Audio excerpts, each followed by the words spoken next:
Hello, my name is Justin Ordoveza. I'm a seminarian for the Archdiocese of Los Angeles.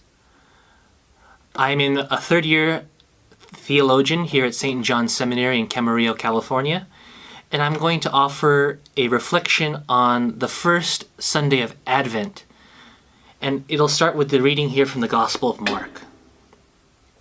Jesus said to his disciples, "Be watchful, be alert. You do not know when the time will come. It is like a man traveling abroad. He leaves home and places his servants in charge, each with his own work, and orders the gatekeeper to be on watch. Watch, therefore. You do not know when the Lord of the house is coming, whether in the evening, or at midnight, or at cockcrow, or in the morning. May he not come suddenly and find you sleeping. What I say to you, I say to all, watch." We're entering now into the season of Advent, and it's this preparatory season in anticipation for Christmas. And when we think of preparing for liturgical holidays, we always, at least for me, I always think of Lent, that time that prepares you for Easter. But there's this ancient tradition in the church that Advent too is also a time for preparation. And you could see here in this reading from St. Mark that there's this anticipation from Jesus telling his disciples, be careful, listen, be attentive to what's happening. The readings earlier on discuss this desire of the people of God for the one who is about to save them. And especially in the Gospels, we see that people are yearning. The people that follow Jesus are yearning for something that's going to come and save them. Some of them, like Judas the Iscariot, the zealot, believed it would be from the powers of Rome. But other people, I think, wanted Jesus to save them from the everyday sorrows that are in their lives. In this time of pandemic, and in this year 2020, it's been a terrible year. There's been plagues, famines, floods, all these other things. All this stress and chaos. And everyone says from around the corner, Jesus is going to come. But we have a reminder here in the Gospel of St. Mark.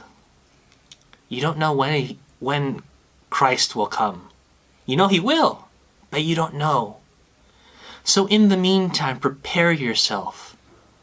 As in the Old Testament, gird your loins, prepare your sandals, be ready.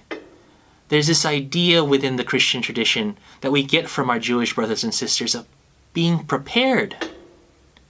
And this time of Advent is a time for us to prepare mentally and spiritually so that when Christmas comes, we can say, when the Christ child is born, when we, along with the rest of our Christian brothers and sisters, and indeed the rest of the world, are waiting for God to come in, we may find ourselves not wanting for Christ. Because when we do finally see him, swaddled simply there in the manger, our hearts are ready, not filled with the clutter of stress, not filled with the clutter of the messiness of our lives. That will be there, mind you.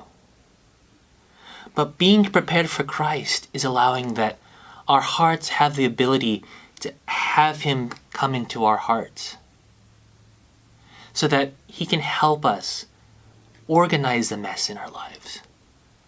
And especially during this Christmas season, this Advent season, everyone wants to have the perfect Hallmark Christmas, where it's the perfect Christmas card that you send the Instagram ready picture that's like perfect, and there's a ton of filters to make it seem that your life's perfect. The spiritual life doesn't want us to have that. The saints have warts and all.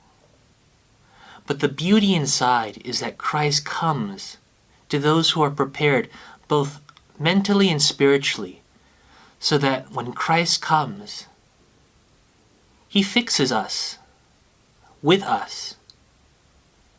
So in this Advent season, as we prepare to enter into the season of Advent, as we prepare to enter into Christmas, how can we prepare? A lot of us A lot of the things that our comforts have been taken, our ability to go out, all this other stuff. So what kind of things can we shave off? We're giving a lot. But I ask you, in this sense of isolation, as it seems that we're so far from loved ones or friends, Christ is always there for us. Take this time now, as we prepare for Christ's coming. Read the Gospels, read the infancy narratives of Jesus. See how people are waiting for God, waiting for Christ in their lives. And pray to God, feed that desire in my heart to wait and to be with you. Blessings on you and your family this Advent season, and I hope that you will have a fruitful Advent season and a good end to the year 2020. Thank you.